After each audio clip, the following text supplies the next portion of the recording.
ICT বিষয়ের এখানে একটি সমীকরণ দেওয়া আছে, এটা সরল করব কিভাবে, তাই না?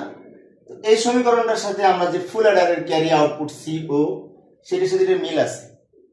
যাই হোক, এখন এখানে বিসি আছে, এখানে এসি আছে, এখানে আবার এবি আছে, আবার এখানে এবিসি আছে। তাই এই এবিসি কে আমরা তিনটার পাশে লিখতে পারি কমন নেওয়ার সুবিধার্থে। যেমন এটা লিখলাম, এটার পাশে এটা নিয়ে আসলাম, আবার এটা লিখলাম, এটার পাশে এটা নিয়ে আসলাম, আবার এটা লিখলাম, এটার পাশে এটা নিয়ে আসলাম। অর্থাৎ এই যে লাস্টে এবিসি, এটা তিনটার পাশে লিখলাম। কেন নিলাম? কমন নেওয়ার সুবিধার্থে, কমন নেওয়ার সুবিধার্থে। যেমন এখানে যদি আমি, এখানে বিসি আছে, এখানে বিসি আছে, বিসি যদি কমন নিই তাহলে এ নট প্লাস এ থাকে।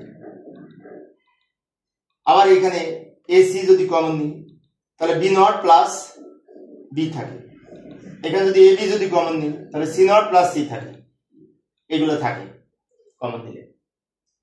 এখন লক্ষ্য করি, এ নট প্লাস এ তে 1 হয়, বি নট প্লাস বি তে 1 হয়, সি নট প্লাস সি তে 1 হয়। সেই এই যে 1 করার জন্য আমরা এইভাবে সাজিয়ে নিয়েছিলাম কমন নেওয়ার সুবিধার্থে। এখন লিখতে পারি বিসি ইনটু এটার মান 1 প্লাস এসি ইনটু এটার মান 1 প্লাস এবি ইনটু এটার মান 1। এবার 1 গুণ করে হবে BC plus AC plus AB. একটু সাজিয়ে নিতে পারি, এবিটা আগে নিতে পারি, AB plus BC plus AC. এটাই উত্তর, AB plus BC plus AC, এটা সমাধান। এর সাথে অবশ্যই ফুল অ্যাডারের আংশিক মিল আছে। আমরা যখন ফুল অ্যাডার করবো তখন এটা আমাদের আবার সুবিধা হবে, হেল্প হবে।